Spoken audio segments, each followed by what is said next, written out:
Sa akin mo ibinigay ang puso mo, diba?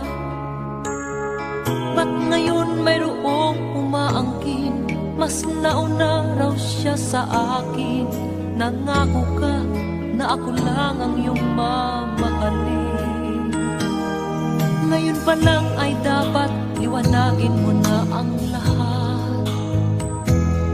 Sino ba talaga sa amin ang karapat-dapat? Sagutin mo, hinanaing ko, sino ang totoong mahal mo? Basta ang alam ko, nauna ako sa pag-ibig